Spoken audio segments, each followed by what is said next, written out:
Are you unsure about how to hang stuff on your walls? I've got the answer. Now, before you say, I don't have fine art, so I don't have to hang things on my walls, or it's not an issue for me, this is not just about art. This could be about shelving, sconces, mirrors. It could also be hanging your child or your grandchildren's artwork, maybe some cute little funny sayings that people like to hang on their walls. It's not just about fine art. It could be posters, photographs, prints.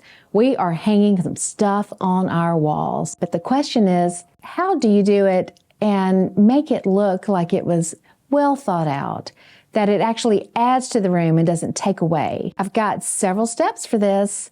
And as you might imagine, it will follow the 8 magic steps that I have set up for decorating a house. Those steps actually work for just about any process you need to do in your home. We do have an episode for those 8 steps. We're going to put a link to that in the description. Now let's get to those steps and decorate those walls. Step number 1, what is the purpose of the room? This matters when you're hanging art. If you're going to hang art in a bathroom, you do not want to put fine art in a bathroom that has a shower close to the art. Humidity is a factor. You do not want to ruin anything that actually is a little bit precious. So think about using plates, any kind of ceramic really, wood items, items that have a glass over the print or the artwork, items that might not be as expensive. You can find some lovely things on Amazon or at TJ Maxx and Home Goods. Those items are a little less expensive. You don't have to worry about damage, but don't even consider doing something very expensive in a bathroom if it's going to be close to a shower.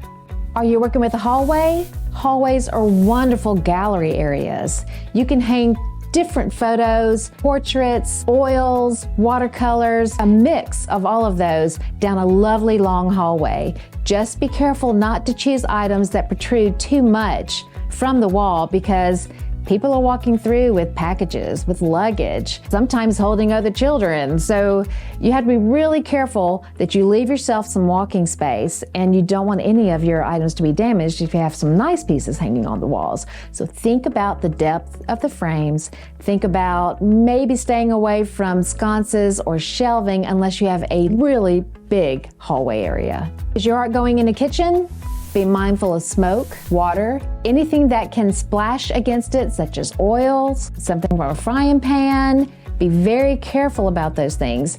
You still can have art in the kitchen, just make sure you're not putting it in an area where you may have an issue when you're actually using the kitchen. Will the art be close to a vanity area? If you're spraying hairspray, perfumes, maybe water on your hair to redo something, you do not want any of that to hit fine artwork.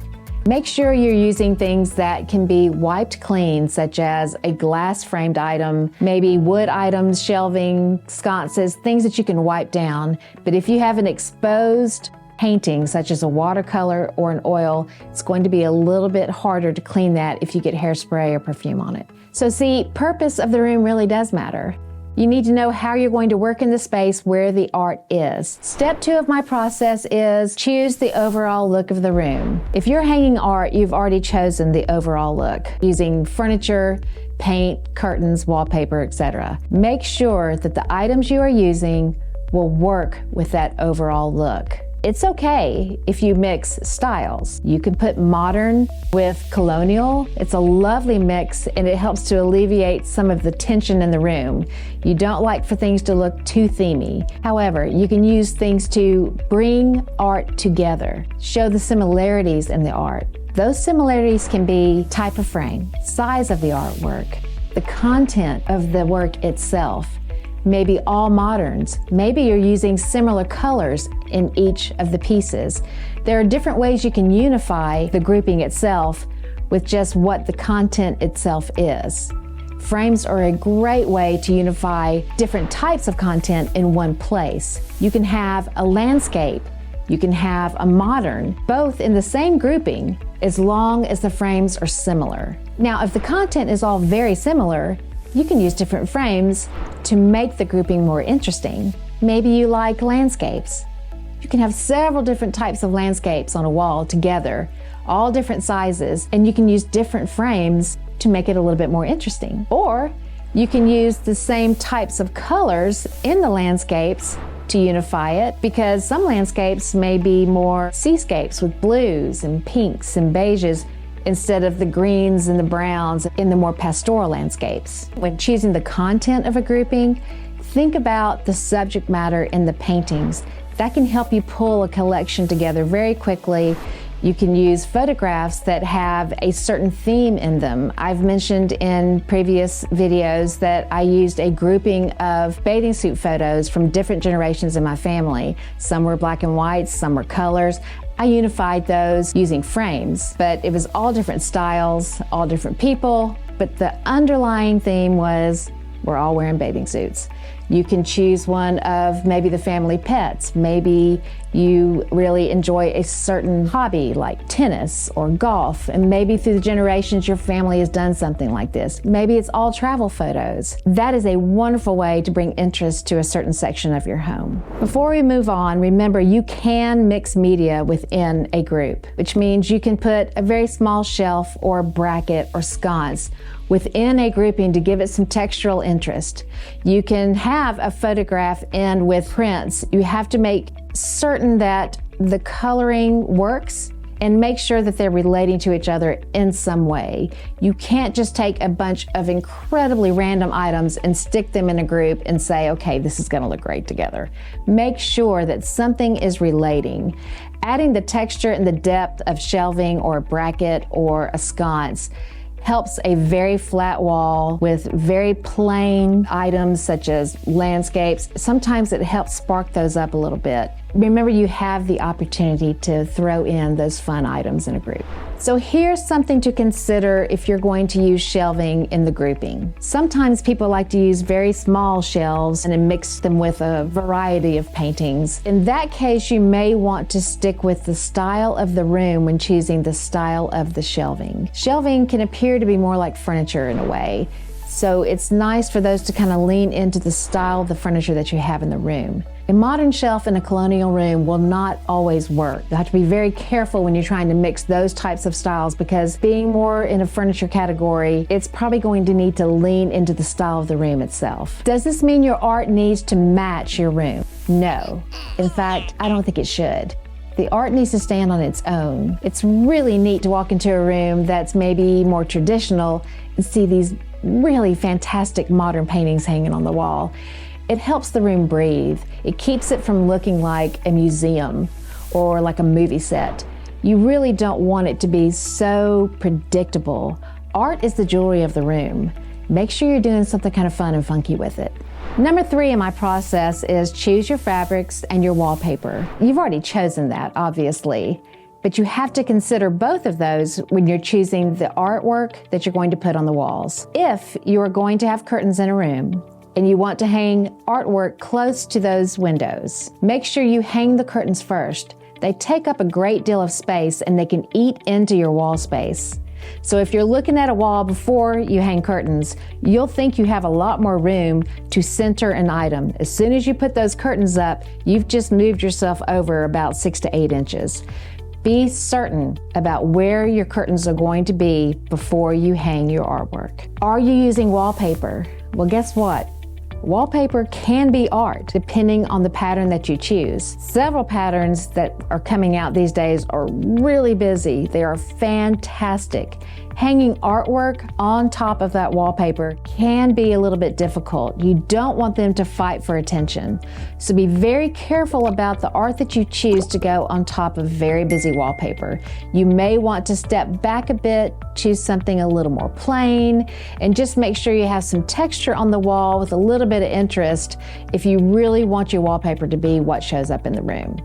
If you're using something like a stripe or a neat print or maybe just a two-tone wallpaper, you can go with something a little more busy and add a little bit more fun to it. And it's really nice to see large modern prints on top of something like maybe a toile wallpaper that is a two-tone, maybe a very standard conservative stripe. Having the modern on top of that is a wonderful juxtaposition. So think about doing that when you're doing wallpaper. Just step outside the box a little bit and have a little bit of fun with it. Number 4 is choose your hard surfaces. That would be tile, That would be wood. Now, you've already done that too, but let's just say you're hanging art in a bathroom and you have some really significant tile work in there. That's almost like having very busy wallpaper. Make sure the art is not fighting these lovely surfaces that you've put into a room. If you have carpet, if you have very decorative, busy rugs going on the floor, just be careful not to fight what you are working with. You want them to all complement each other. So don't choose things that are too busy hanging right over something else that's really busy.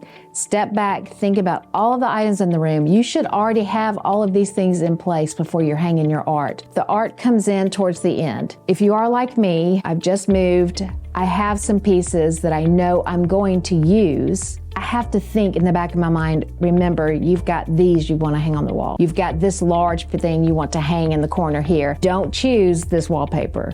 Don't choose these rugs. Don't choose this tile. You have to think about that if you already have these pieces that mean something to you, that you want to carry from house to house to house, or maybe redoing rooms and move them to another room. You will have to keep your art in the back of your mind as you're going through and choosing things because you're going to want to use it.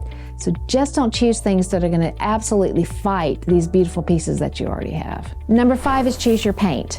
You've done this already. In some cases, you may have chosen a lovely, soothing palette that art can come into and just take up the space. Some of you may be using these beautiful, rich colors. If you're doing that, fantastic. You can still use your art in these spaces. Things do not have to match, but they can't fight. And there's a difference. I have seen so many people bring in really unusual pieces of art into a room that you would not think could hold it. But there's something about how the items work together and it looks beautiful. You don't have to match things, but the things have to go together.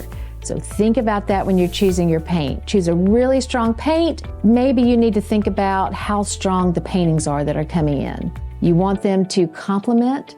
You want them to bring a feeling and a sense of whimsy when they're hanging on the walls. You really need to make sure that this artwork is going to blend in with this overall look that you probably chose months and months ago. Just make sure that it will blend in and work with all of these wonderful things that you've chosen for your new room. Number 6 is choose your wood tones. The wood tones could be shelving, could be brackets. Are those items painted? Are they stained? How dark are they? What about your frames? Are you going to use ornate gold frames, silver frames? Or are you going to use wooden frames? Will they be painted? Are you going to use something modern that's black and very sleek? All of this matters, but you have to make sure all of it works together in a grouping. If it's one large frame and it's hanging by itself, it needs to be able to hold its own with everything you've chosen in the room. So make sure you are being very careful about the frames, the paint colors you're choosing, or the stain colors you're choosing for shelving and for brackets. Number 7 in the decorating process is choose your lighting. Well, you may be adding electrified sconces in, say, a hallway or in a dining room, maybe in a bathroom. If you're doing that and you want to hang artwork underneath or around these sconces, you have to make sure that those elements are going to go seamlessly with the items that you're going to hang next to them. Those items don't just need to go with the other light fixtures in the room and the other hardware in the room. Make sure that what you're hanging with them will at least complement these finishes that you've chosen. Number 8 in the decorating process is use existing pieces. When you're older, like me, you're not going to go out and buy a bunch of new stuff. But this can also mean be a little creative with what you have. There are things you can hang on the walls that maybe you haven't considered. Do you have some photographs that you love? There's so many things you can do with photos now. You can send them off to places like MPix or Canvas World and have lovely wrapped canvases made of your favorite photos. You can also frame your children's artwork, your grandchildren's artwork. You can do a lovely grouping of artwork of your children and grandchildren over the years and hang them in a cute little laundry room or back foyer area just to show the memories, those things that kind of bring a smile to your face, and the colors alone are happy. Think about doing something like that that's relatively inexpensive and has a lot of meaning to you. Maybe you could use some of your grandmother's china. think about using some of your wedding china that you registered for way back in the day. We all know we're not using our formal china like we used to. If you're older, like me, you probably have 3 or 4 sets, maybe some that was your parents, maybe your grandparents. I have china from both grandmothers, some from my mom, and then of course I have what I registered for and some that I've collected. Oh my gosh, I have plates. Why not use some of those, hang them on the wall? They can be mix matched because if they're all plates, you've unified them, and you can have both your grandmothers. Maybe you can have china that you registered for that you never, ever pull out of the cabinet. Those are things you love. In most cases, they're absolutely gorgeous. Maybe do a lovely, unusual grouping of those that has a beautiful design on a wall in your dining room, maybe in your kitchen, or it could go in a lovely back hallway or front hallway. Try to think outside of the box. Use some of the things that you already have. Some of you in the same generation that I'm in have the brass handprints and footprints of your children. Maybe you have some of your grandchildren. You may have some from when you were little, or maybe when your spouse was little. Those things are still precious to me. You can do a grouping of those with some baby photos in a more personal area of the house. Something like that is just a wonderful reminder of family. When you're walking through your house and you look over and you see your baby's little bitty footprints, even though they're now really old, it makes you smile. They're cute, you have them, adds a little texture to the room, a little bit of depth. Think outside of the box. There are a lot of really fun things you can hang on the walls. And don't forget, there's also paw prints of your favorite animals. A back hallway, a laundry room, maybe in your master bedroom. Those kind of areas are wonderful places for these personal items. Now let's get to those steps and decorate those walls.